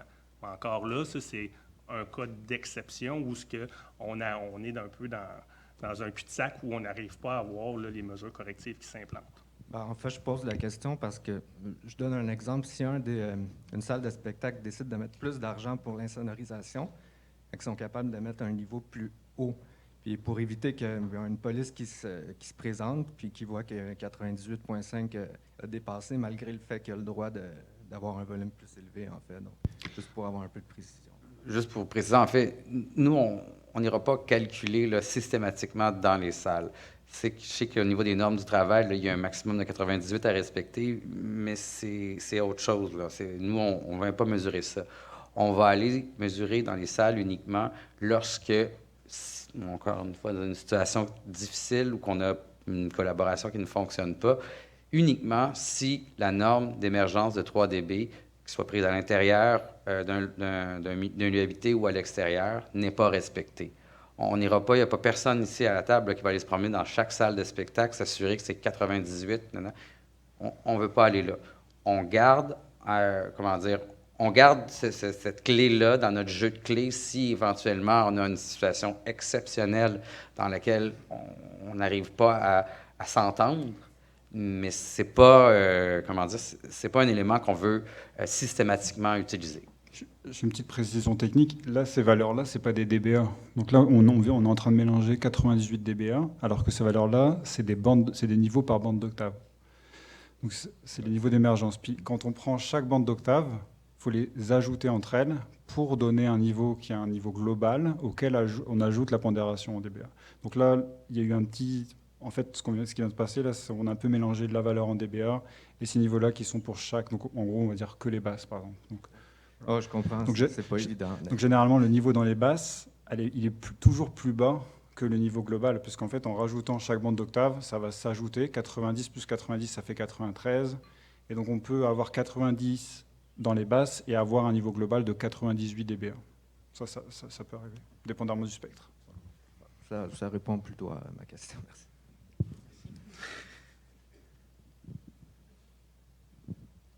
Bonjour, je suis Moreau de la Casa del Popolo et la Sala Rossa. Avant la réglementation, c'était un peu plus simple, je dirais, parce que c'était à 0. Alors la police arrive, si vous entendez la musique ou quelque chose qui sort de ma salle, infraction. Alors maintenant, c'est un peu plus compliqué, j'imagine. on peut dire que c'est un peu plus compliqué. Parce que comment on va donner des infractions maintenant pour le bruit? Est-ce que vous allez arriver, ça devient subjectif, la police va dire c'est trop fort, infraction, ou comment ça va fonctionner exactement? En fait, pour le niveau de la ville, il n'y a pas, il y a rien qui, c'est pas, c'est très objectif. En fait, on arrive, on prend la mesure, comme j'ai expliqué tout à l'heure, qu'on voit au tableau. Là. C'est un cas fictif, encore une fois, ici, mais bon, ça donne un exemple. Toujours le bruit ambiant, c'est-à-dire le bruit de la ville avec le bruit de la salle, moins le bruit résiduel, qui est le bruit de la ville sans celui de la salle. Si on dépasse 3 décibels de nuit, non-conformité. Si on ne dépasse pas, donc c'est une norme, c'est une norme, c'est un calcul qui est fait avec des sonomètres, puis des techniciens qui vont sur place, qui savent, pardonnez-moi, comment prendre ces mesures-là. Quand? Donc, il n'y a absolument rien là, ils vont arriver quand? À minuit? À en 5 fait, heures l'après-midi? je peux te laisser, Pierre, oui. Bonjour. Oui, effectivement, je suis inspecteur en contrôle du bruit pour l'arrondissement du Plateau. On peut se déplacer en cas de plainte répétée. Si c'est ponctuel, c'est le SPVM qui va intervenir. En cas de plainte donc répétée dans le temps, on peut se déplacer le soir, les fins de semaine, la nuit, n'importe quand. Et quand la police arrive pour un appel de 911, qu'est-ce qui se passe? Qu'est-ce qui va se passer? Bien, comme vous comprenez, la preuve est technique. Fait que c'est des normes au niveau du son. Puis, puisque actuellement, le SPVM ne possède pas d'appareil, prenez le cas où est-ce qu'une personne va décider de faire le 3-1 parce qu'elle a dit que la salle de spectacle fait du bruit. Donc, la requête va être envoyée à l'arrondissement. Donc, on va faire un peu comme les mêmes intermédiaires, nous. Quand on va constater quelque chose, puis on va voir que la personne croit que le son est trop fort, bien à ce moment-là, on va communiquer avec l'arrondissement, puis eux vont envoyer le technicien de son pour pouvoir faire les mesures. Alors, vous allez arriver chez moi à 2 heures le matin pour un appel 911? On le fait régulièrement, oui, effectivement. Oui, je sais très bien, merci. Oui. Et puis, je ne vais pas avoir une infraction de bruit parce que vous n'avez pas un sonomètre pour vérifier le son, alors? Oui, ça, c'est dans le cas où on parle de l'article qui est mesuré avec des décibels. Toutefois, on a toujours l'article 29 dans les cas où on va juger que c'est abusif, parce que le son est extrêmement fort puis qui est dérangeant compte tenu des lieux, des circonstances et de l'heure.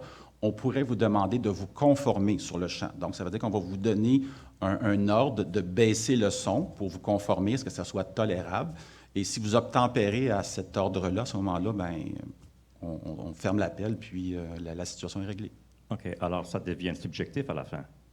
Parce que le policier qui est là va subjectivement décider si le bruit est trop fort ou non. Ouais, alors, non. ça ne change rien pour moi. En fait, ce que vous pouvez faire, c'est vous pouvez faire vous-même les mesures d'émergence et par la suite, vous allez pouvoir démontrer avec des calculs, avec des chiffres. Un sonomètre pour faire ça? Bien, nous, on peut le faire là, dans une situation de plainte. Mais si vous voulez à long terme, il n'y a rien qui vous empêche de vous prendre la méthodologie et de faire vous-même le calcul par la suite et de démontrer que respecte la norme. Le financement permet. Oui, exact. Le financement permet de faire ces études-là pour pouvoir identifier les sources de nuisances pour les voisins et de pouvoir aussi identifier les mesures correctives à adopter. Donc, on finance. Moi, j'ai jamais eu un problème que moi, j'ai trouvé que c'était problématique de mes salles, mais j'ai toujours eu des plaintes de bruit et puis j'ai toujours eu des infractions concernant le bruit. Alors moi, je ne crois pas que cette réglementation va changer ces problèmes. Je tiens à vous rappeler que la réglementation actuelle, c'est la non-audibilité. Donc maintenant, il y a une tolérance qui va être permise. Donc il y a une différence là, fondamentale à ce niveau-là. Je pense qu'il faut regarder ça dans une optique de collaboration. Comme je l'ai mentionné plus tôt, on change le paradigme, on change la façon de faire, puis on sent que tout le monde autour de la table, autant les élus, autant les spécialistes en mesure de bruit, autant le SPVM veut éviter des situations qui font en sorte qu'on pourrait perdre des salles emblématiques comme la Casa del Popolo, comme ce qui s'est passé récemment. Donc, Je pense qu'il faut regarder ça, il faut travailler ensemble, puis c'est ces solutions-là qu'on cherche aujourd'hui. Et puis, comme on l'a mentionné, ce sont des solutions qui ont été appliquées dans d'autres grandes villes et qui sont avérées très positives.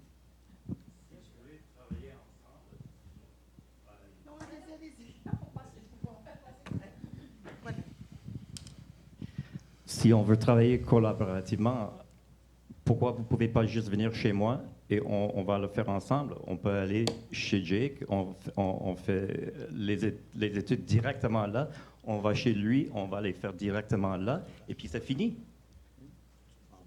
Pourquoi on ne fait pas ça? Je tiens à rappeler qu'il y a eu un projet pilote qui a été fait. Je ne sais pas quelles salles exactement lesquelles ont été faites, mais ça a été fait justement, autant dans l'arrondissement du Plateau qu'à Ville-Marie. Se promener dans différents endroits avec différentes salles. Je ne comprends pas. Ce que j'ai dit, pourquoi vous pouvez juste venir chez moi, on fait une étude ensemble que j'ai déjà faite avec Romain, on décide combien de décibels sort de ma salle, on décide exactement qu'est-ce qu'il faut faire, et on le fait, et c'est fini. Je comprends pas. C'est que les études faites par les experts soient faites par l'arrondissement, c'est ça le commentaire? J'ai déjà fait l'étude. Romain l'a faite pour moi. Il l'a faite pour d'autres personnes déjà. On sait exactement déjà combien de bruit sort de ma salle. Déjà. Alors, si c'est fait, c'est fait. Alors, je n'ai pas besoin de faire d'autres choses après.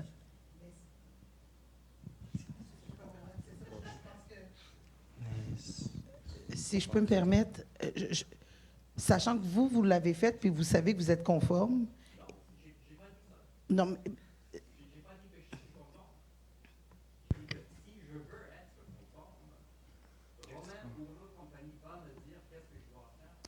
Ben, c'est... Exactement. C'est ça. C'est exactement ça. C'est ça.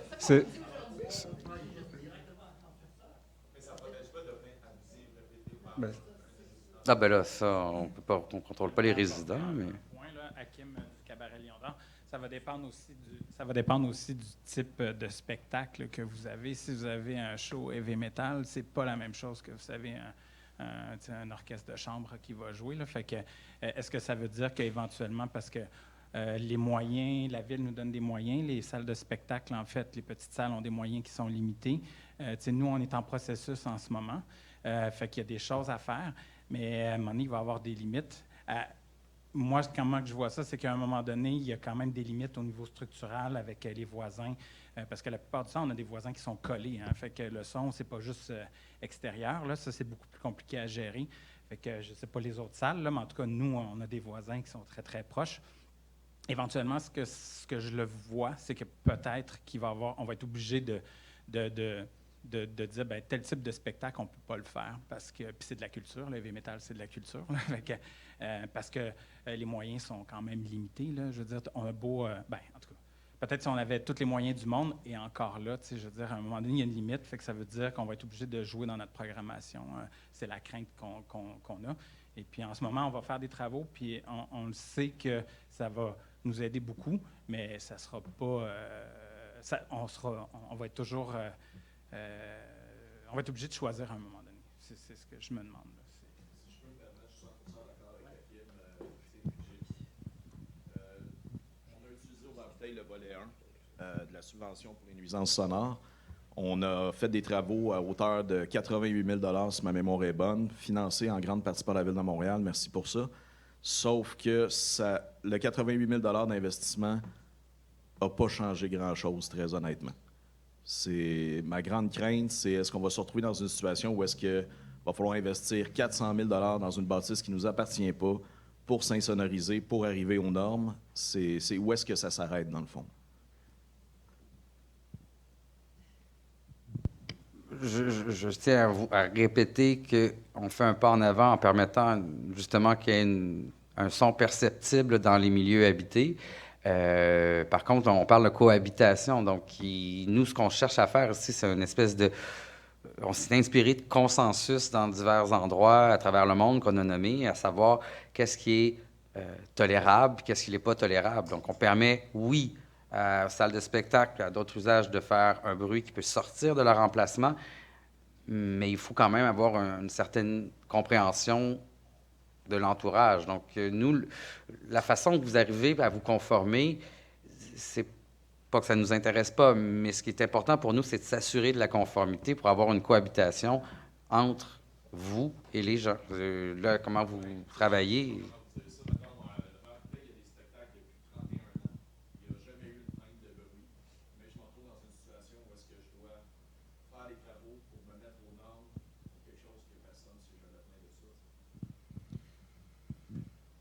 Bonjour, M. Warren. J'en profite. Éric Calnis, responsable de la vie nocturne au comité exécutif. Puis moi, j'entends dans la perspective où vous dites, je dois me conformer à quelque chose qui n'était pas, mais en même temps, il y a des éléments que nous, on nous appelle par rapport à ça. Pas nécessairement vous, mais dans d'autres cas. Puis, ça se veut évolutif, sachant que beaucoup de choses avaient été figées dans le temps et n'avaient pas évolué avec la réalité que vous vivez, puis que c'était très organique. Maintenant, on rend explicite des choses qui étaient implicites. Donc, les questions que vous posez sont légitimes. Le but, c'est d'y aller une étape à la fois. C'était un programme. On a commencé avec les études. Après ça, le soutien aux rénovations. On a décidé de développer, de revoir le règlement. Parce que c'est important, je tiens à le répéter, le règlement actuel, c'est l'inaudibilité. Là, on permet, avec l'émergence spectrale pour les salles de spectacle, de faire un petit peu plus de bruit. Donc, ça vous donne un petit peu de jus de votre côté. Puis, je prends l'exemple des pôles, de certains établissements qui sont reconnus vie nocturne. C'est des gens aussi qui vont avoir un soutien, qui vont pouvoir travailler à des projets de mitigation. Puis, je voulais revenir à ça par rapport au commentaire de M. Rainville. Il y a des opportunités où on pourra travailler des choses aussi en collégialité avec le voisinage.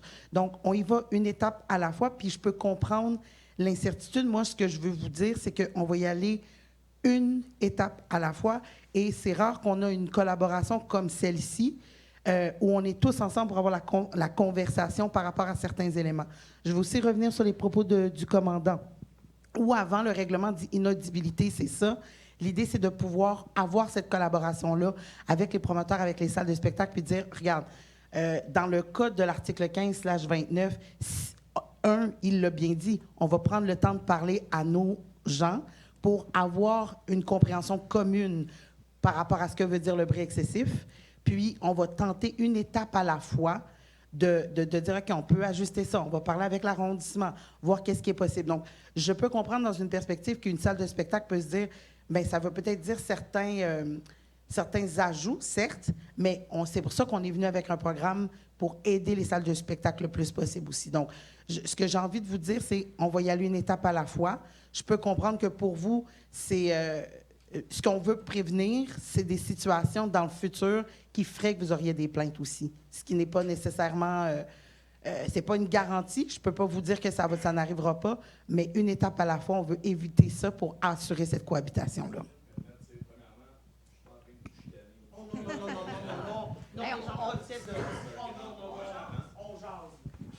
Mais en tant qu'entrepreneur, j'ai encore l'impression, malgré tout ça, que l'existence de mon entreprise ne tient quand même à un fil.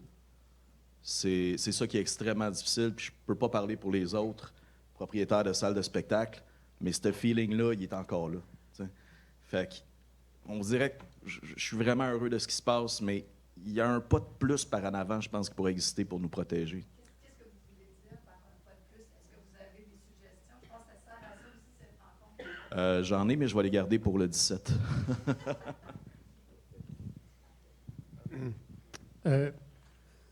Je pense que je suis content aujourd'hui parce qu'il y a des gens qui produisent des shows de différents types de salles.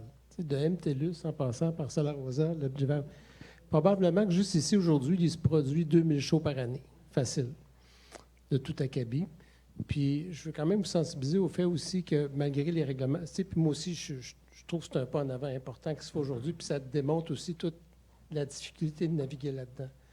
Mais là où sont nos lieux de diffusion, c'est beaucoup dans des quartiers qui se gentrifient. Avec la gentrification vient l'intolérance. Je comprends que le citoyen est roi et maître, puis je comprends que d'un point de vue politique, vous devez être sensible à ça. Mais c'est aussi des retombées économiques importantes pour nos quartiers. La fermeture du La Tulipe, c'est des pertes de retombées économiques, pas juste pour le La Tulipe, pour tout ce qu'il y a autour. Fait que je peux, le terminal, tu sais, Je vous entends quand vous dites c'est un pas qu'on fait vers l'avant, mais moi, ce que j'entends des diffuseurs ici, c'est ouais, mais nos modèles d'affaires demeurent extrêmement fragiles. Il y a eu une nouvelle politique sur le développement culturel qui a été adoptée. Ils sont tous venus dire hey, attendez un peu, là, la culture au Québec, là, c'est pas acquis. T'sais. Alors, il faut que ce dialogue-là, on puisse le maintenir pour assurer la pérennité de nos établissements. C'est de ça dont il est question. Puis ça prend un voisin pour une rue piétonne, pour une salle de spectacle, pour un restaurant de quartier. Il faut arrêter de voir ces gens-là comme des nuisances potentielles. Je pense que c'est comme ça qu'ils se sentent souvent. Je produis des shows, je vais être réglementé, je vais avoir des subventions de la SODEC, mais je suis reçu un peu comme potentiellement une nuisance dans mon quartier. Puis ça, il faut briser ça. Les citoyens ont des droits. Si vous achetez une propriété sur le bord du chemin de fer, ça se peut qu'il y ait des trains qui passent. Si vous achetez une propriété à côté d'un bar qui produit des spectacles, ça se peut que ça fasse un peu de bruit. Il faut aussi faire cette distinction-là, elle est importante. Puis, ça fait plusieurs années, moi, je ne vais pas parler de l'avenue Mont-Royal, je pense qu'il y en a d'autres ici, mais mes collègues du boulevard Saint-Laurent, avec leurs établissements, puis avec le verre-bouteille, ça fait 5 ans là, qu'on essaie de les accompagner. Ça devient insuffisant pour un entrepreneur à un moment donné. Moi, je veux vous sensibiliser à ça. Puis quand il dit son modèle d'affaires il est précaire, c'est vrai. Je vais terminer là-dessus. Moi, j'ai le verre-bouteille, hein, il loue le logement au-dessus. Au Patrovis, lui, il a loué les 2 appartements de chaque côté de la bâtisse. Il loue lui-même des appartements qu'il sous-loue à ses employés pour ne pas avoir de plainte de bruit. Hey, ça coûte de l'argent, ça. T'sais? Voilà.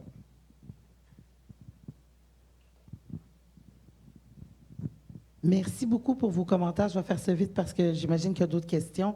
Je veux vous remercier, M. Rainville, pour votre commentaire parce que c'est exactement ça qu'on veut faire. C'est cette sensibilité-là auprès de vous parce que vous êtes des entrepreneurs, vous êtes des bâtisseurs, mais vous êtes aussi des éléments identitaires à notre ville puis à la vitalité de notre ville. Puis, comme les choses étaient, on ne pouvait pas avancer. Maintenant, on place les morceaux. Puis mon but, pour moi, je n'oppose rien à personne. Je représente tout le monde, autant les citoyens que des diffuseurs culturels. C'est la responsabilité que nous avons pris comme élus par rapport à ça. Puis on essaie de mettre les pierres devant nous pour être capable d'avancer. Donc, sachez que le but, c'est d'avoir cette collaboration-là et de maintenir ce dialogue-là. Il est nécessaire autant pour aujourd'hui, mais pour la suite des choses. Donc, merci, Mme Alneus. Je trouve ça intéressant qu'on puisse avoir toutes ces visions-là aujourd'hui. Il y a l'aspect culturel, mais moi, je travaille aussi beaucoup avec l'aspect urbanistique. Et je me dis qu'il faudrait avoir des réflexions. Il faudrait aussi faire... c'est un premier pas, on l'a mentionné, et ça s'intègre aussi dans le règlement, pas le règlement sur le bruit, mais sur la vie nocturne, sur les démarches aussi d'identification de pôles de vie nocturne et tout ça. Mais est-ce qu'on peut essayer... Sur le code de construction, nous, on n'est pas habilité à le modifier, mais est-ce qu'on peut faire des pressions au niveau du gouvernement pour pouvoir avoir des normes dans les constructions, dans la rénovation, pour nous permettre d'insonoriser, de tenir compte de ça? On est dans un cadre bâti qui est appelé à se densifier. On le voit. Donc, il faut qu'il y ait des mesures aussi au niveau du code qui puissent être intégrées pour amener à même les constructions et les modifications d'appartements des mesures, une responsabilité des gens, des nouveaux propriétaires qui font l'acquisition, d'avoir des bâtiments aussi qui correspondent aux mesures là, qui pourraient nous permettre d'insonoriser aussi leurs bâtiments. Donc.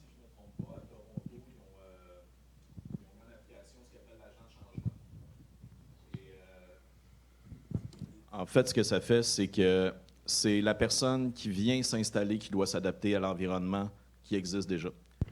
Et ça me semble être une solution quand même assez intéressante. Si vous me permettez, c'est ce qui est en vigueur, autant... Merci. Donc, non, en fait, c'est ça. C'est ce qui est en vigueur au Plateau et à Ville-Marie, si je m'abuse. Donc, si quelqu'un veut venir aménager une habitation, un milieu habité, un loyer, soit adjacent à une salle de spectacle ou un bar, si je m'abuse, c'est la personne qui va venir là qui doit devoir déposer à l'arrondissement des études acoustiques et vice-versa. Et on a refusé une construction récemment. Depuis combien de temps, ça? Non, mais c'est pas quelque chose récent. Ça fait plusieurs années, à peu près. C'est l'usage conditionnel, c'est ça. Ça fait 2 ans. 1 an et demi, c'est vrai. Ouais, 1 an environ au Plateau. Donc, puis, maintenant, c'est un règlement qui est en vigueur qui permet d'avoir une espèce de, comme vous dites, là, celui qui vient s'installer doit s'adapter. Donc, voilà.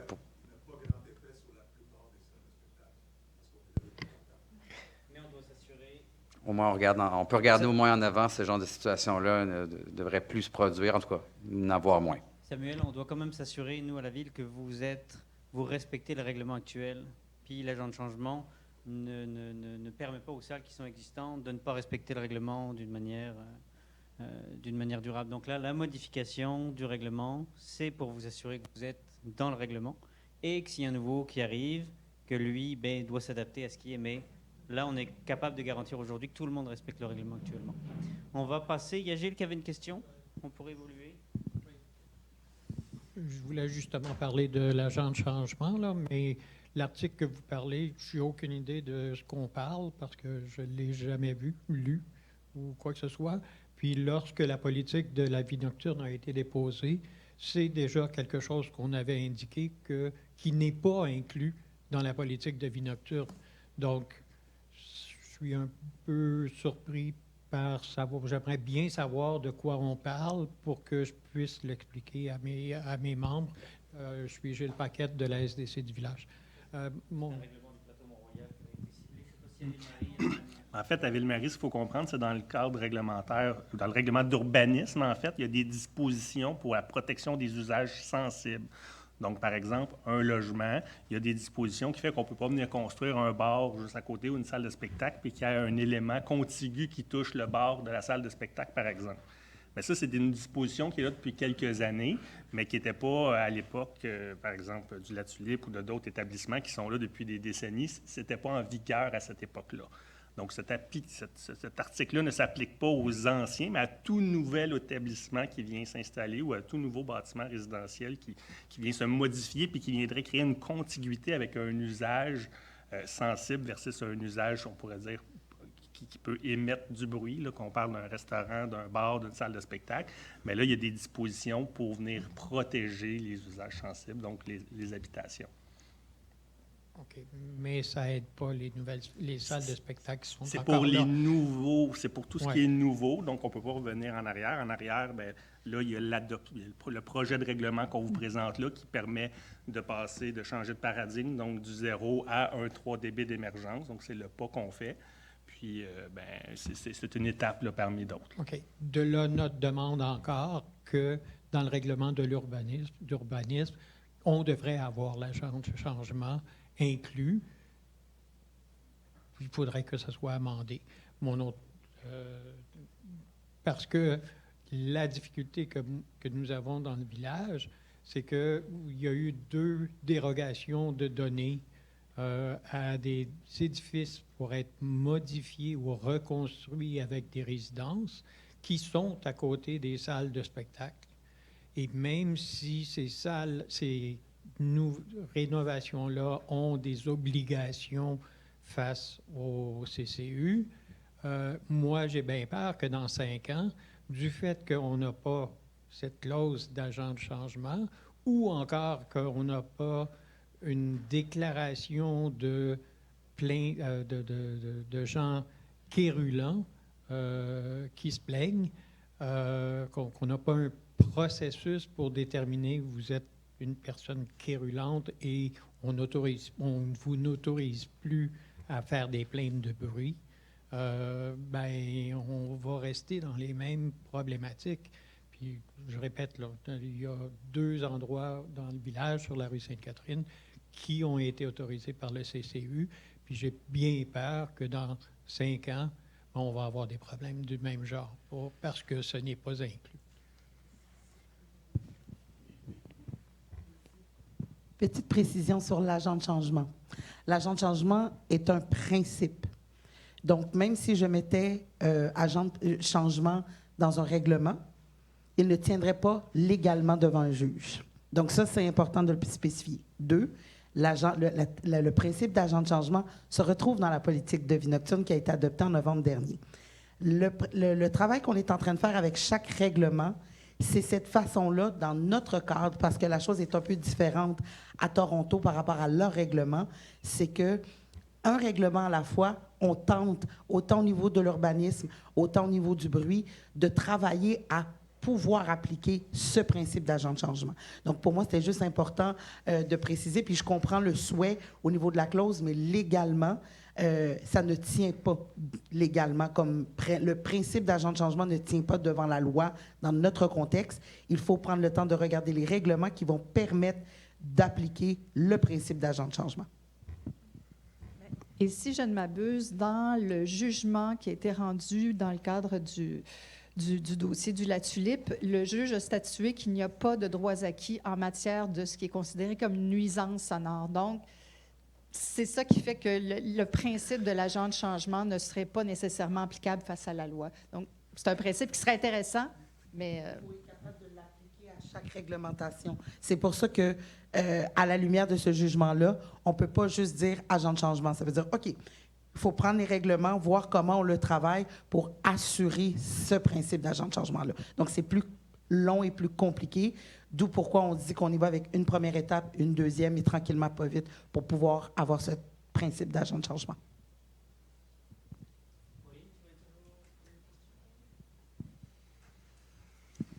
Bonjour, Pauline Béchu, SDC rue Saint-Denis.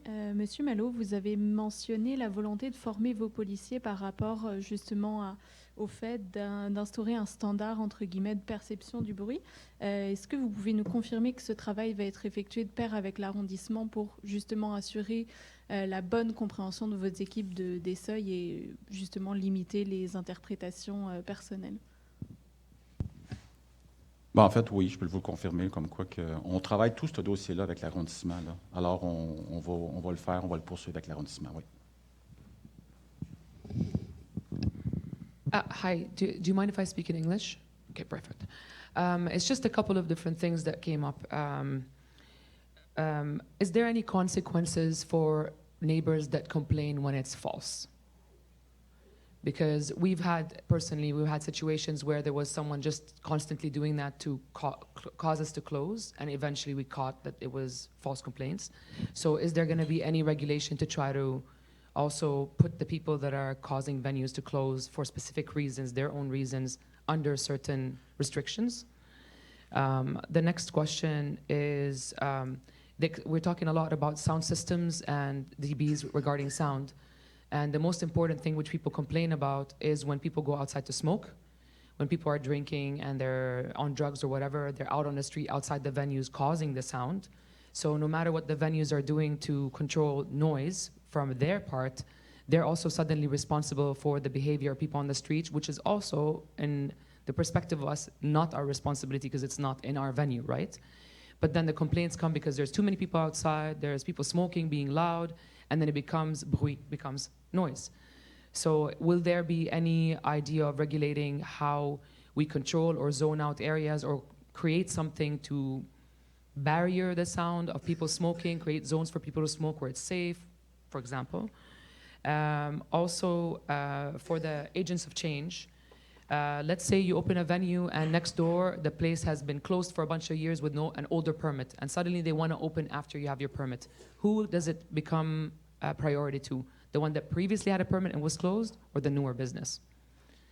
And as for, there was one more thing, I can't remember right now.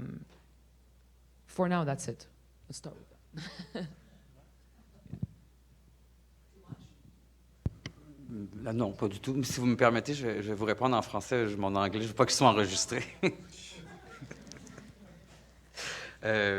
Donc, en fait, pour votre première question en lien à savoir les gens qui font des plaintes de façon répétitive, à ma connaissance, on n'a pas d'outils d'outils légaux pour revenir là-dessus. Peut-être que, bon, du harcèlement, je ne sais pas, je ne veux pas m'embarquer dans ça, mais légalement parlant, je ne vois pas d'outils qui permettraient à un arrondissement ou à la ville là, de venir limiter le nombre de plaintes par citoyen, citoyenne. Je peux compléter? Oui. Il faut savoir qu'avec une mesure qui vient être chiffrée, là, nous, là, si la personne appelle souvent, puis on a dit qu'on était pour travailler avec l'arrondissement, du moment où est-ce que la salle de spectacle se conforme, puis nous, on a disons, on a la preuve comme quoi qu'elle se conforme, là, ben, à ce moment-là, disons que les appels qui vont rentrer de façon subséquente, on va rappeler la personne pour lui dire, ça a déjà été fait le travail, là. C'est conforme. Alors, oui, on ne se déplacera plus à un certain moment donné là, dans ça. Il peut arriver que ça change, bien entendu, là, mais là, on parle du cas par cas. Mais il reste qu'à un moment donné, quand c'est établi que la norme est respectée, puis on finit par plus répondre à un moment donné.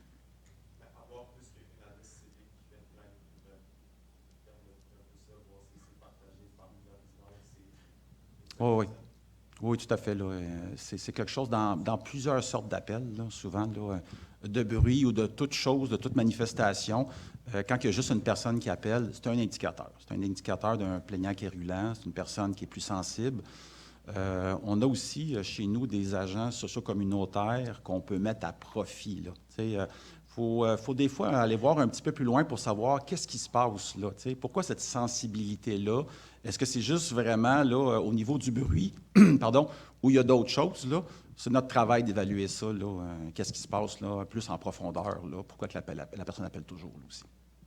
Mais juste pour comprendre, parce que tous les complaints que les gens font, c'est directement dans ton dossier pour toute l'histoire. Il ne cancellé pas. Et il y a un problème avant d'une année ou plus, il a ouvert ton dossier. Ah, mais il y a beaucoup de complaints avant, blablabla. C'est pas cancellé, c'est pas like erasé. You don't erase it. It stays on your record forever. It stays in the cop's record. It stays in the record. You cannot get rid of it. So I think it would be interesting to look at that because sometimes we do the work to remove certain things, but they keep digging up older things to use against the spaces. That's one. But also, yeah, you can continue. En fait, c'est vrai que quand vous appelez, une personne appelle au 911, là, tout est enregistré, puis tout est gardé en historique. Parce que si des fois, la personne, disons, elle a raison, nous, on veut essayer de transmettre le dossier puis d'expliquer à l'arrondissement comme quoi qu'il y a eu plusieurs appels. Mais il faut savoir qu'il y a des notes. Hein? Quand les appels sont non fondés, c'est clairement marqué dedans que c'est non fondé aussi. Là.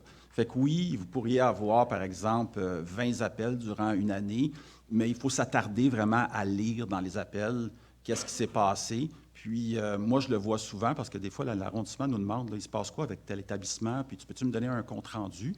Puis on les lit, les appels, puis c'est clairement marqué, là, l'appel, tout est correct, c'est conforme, puis on a avisé la personne, puis c'est tout, là. Fait que, oui, il y a des fois que ça va arriver que c'est pas conforme, c'est marqué dedans aussi, puis s'il y a une contravention, c'est marqué aussi, mais il y a beaucoup de détails. Pour le fumer à l'extérieur, le bruit des gens qui fument comme ça. Pour le bruit qui est à l'extérieur, écoutez, j'ai David Séguin qui est avec nous, là, qui est responsable de la moralité, là, que plusieurs d'entre vous connaissent. Je ne sais pas, David, tu peux nous aider avec ça. Là. Madame a parlé comme quoi qu'ils ont des personnes qui, parfois, vont aller à l'extérieur, puis c'est eux qui vont émettre du bruit. Là, à ce moment-là, est-ce que le commerçant, le propriétaire est responsable des bruits qui vont être commis à l'extérieur par les gens qui vont fumer, qui vont faire du bruit en parlant, ou comment on traite ça, la moralité, là? Bien, il y a deux aspects là-dedans. Le premier aspect, c'est que là, au quotidien, ça arrive là, ce soir-là. C'est cette personne-là qui est responsable d'avoir fait du bruit. Donc, c'est elle, pardon, chez qui les policiers devraient intervenir s'il y a du bruit. Par contre, oui, au niveau du permis d'alcool, de la régie des alcools, le fait qu'il y a un attroupement devant votre établissement, oui, vous êtes responsable. Puis si ça génère des plaintes de bruit, oui, ça s'en vient dans votre dossier à la régie, puis oui, il faut que ça soit géré par vous, cet aspect-là. La seule façon de gérer ça, c'est avec l'intimidation. À l'extérieur de nos établissements, on n'a pas vraiment beaucoup de pouvoir. Donc, ça peut créer des confrontations. Bien, il ne faut pas oublier qu'on est là aussi. Si vous avez de la difficulté à gérer les gens qui sont à l'extérieur, bien, faites le 911, on va aller vous donner un coup de main. Là. Normalement, s'il y a une plainte de bruit puis que vous vous appelez parce que ça va être les mêmes policiers qui vont avoir les deux appels. On va prendre 2 dernières questions après l'intervention de Mme Plourde. Merci. Je voulais juste mentionner que l'ensemble des propositions qu'on fait récemment nous aident à améliorer la cohabitation et dans l'identification des pôles de vie nocturne, également dans les établissements de vie nocturne. Il va y avoir du financement pour aider la cohabitation, trouver des mesures de mitigation pour aider à améliorer la gestion des fils à l'extérieur ou encore des attroupements. Donc, ça fait partie de l'ensemble de la réglementation et ça vient aussi avec un financement de la part de la Ville de Montréal pour essayer de mieux gérer ça. Parce que, comme je le mentionne, comme on l'a mentionné tout le monde, il faut travailler à la cohabitation. On ne peut plus être les salles de spectacle contre les résidents. Il va falloir qu'on essaie de travailler ensemble, puis c'est ça qu'on veut faire. C'est ce vers quoi on veut aller, puis c'est comme ça aussi qu'on veut accompagner les citoyens et l'ensemble des partenaires ici aujourd'hui.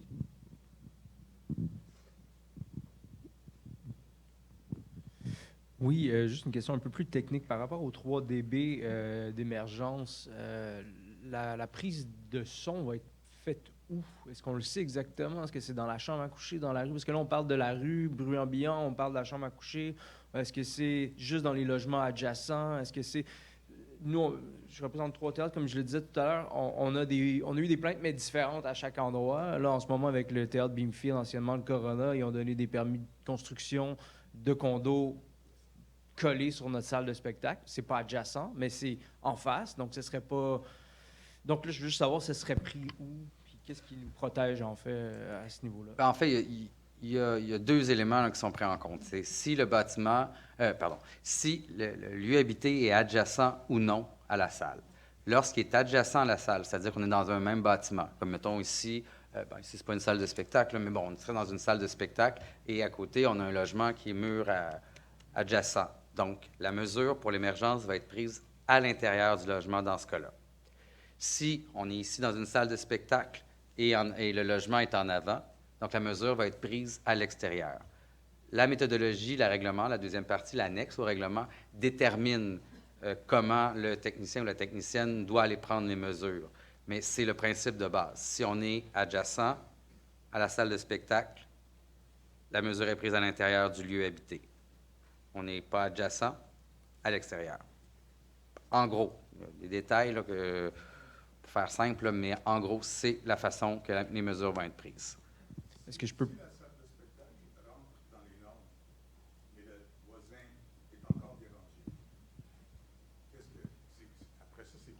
C'est la norme, encore une fois, comme je vous dis. Le but, c'est d'avoir une norme qui est la même pour tout le monde. Donc, si, à la suite d'une mesure, on démontre que la salle est conforme, bien, on ne peut pas empêcher les gens de se plaindre, comme on disait tout à l'heure. Mais par contre, si c'est conforme, c'est conforme. Mais je veux juste renchérir dans l'optique où si la personne se plaint et elle est en face, parce que c'est un cas qu'on a eu, pourquoi ce ne serait pas dans sa chambre à coucher de l'autre côté de la rue que la mesure serait prise aussi? Sérieusement, je ne le comprends pas, là. Romain, tu peux plus expliquer le principe là, en fait, la bonne pratique, c'est de mesurer à l'extérieur pour être indépendant de l'isolation des voisins. Parce qu'il suffit que le voisin il change la fenêtre et vous devez changer le niveau sonore intérieur de votre salle. Donc la bonne pratique dans les réglementations qu'on a identifiées comme les meilleures réglementations, on va mesurer à l'extérieur. La raison pour laquelle il faut faire des mesures à l'intérieur, c'est que si le logement il est mitoyen, mesurer à l'extérieur, ça ne représente pas la transmission du son entre la salle et le logement, puisque tout passe par la structure. Donc c'est en fait finalement un peu un cas d'exception de devoir mesurer à l'intérieur d'un logement, sauf qu'à Montréal, il y a beaucoup de salles où c'est un cas d'exception et où il y a des logements qui sont mitoyens à la salle. Est-ce que ça répond à la question?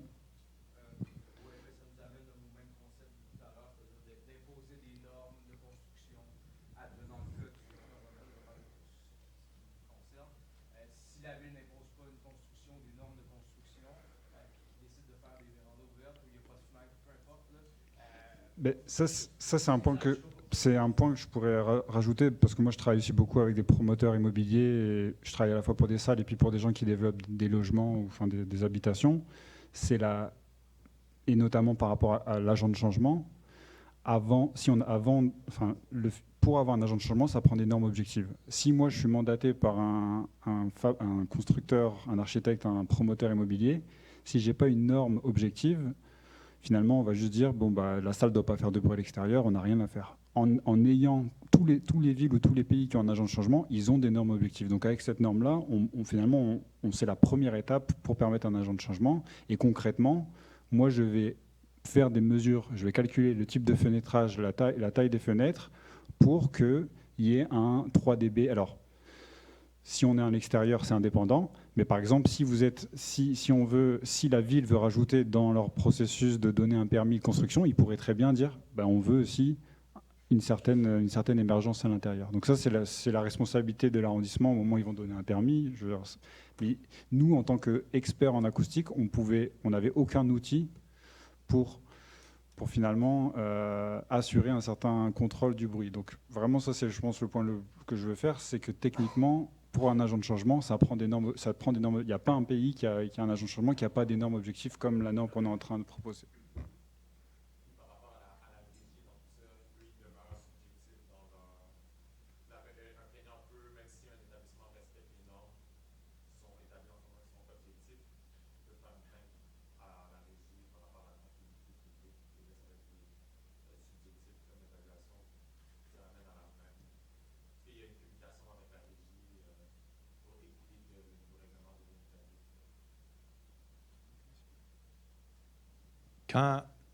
Tout d'abord, il faut qu'une personne porte plainte à la régie pour que la régie se mêle du dossier. À partir du moment où, oui, elle porte plainte à la régie, ça s'en vient chez nous. Nous, on va évaluer.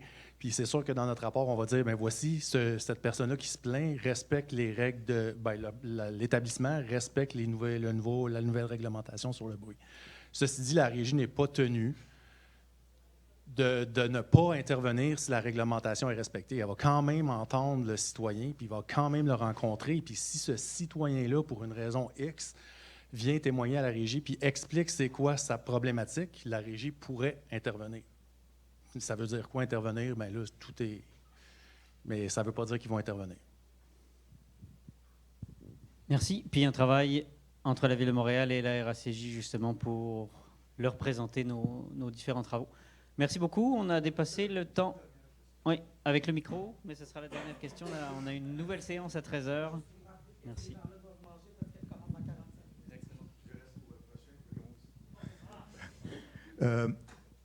Pour le financement, si, mettons, le problème pourrait être réglé avec le voisin qui change sa fenêtre, est-ce que le financement pourrait être appliqué à cette fenêtre-là? Parce que lui, il va peut-être refuser de le faire. Est-ce que ça pourrait rentrer dans notre financement pour régler le problème?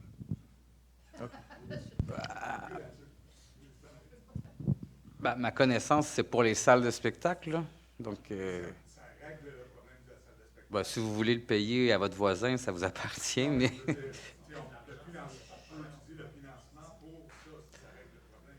Je ne sais pas les normes là, d'application de la pas de la réglementation, du financement. Donc, peut-être qu'on pourrait prendre votre question, on pourrait la prendre en note, puis vous revenir là, avec les gens qui s'occupent. Oui.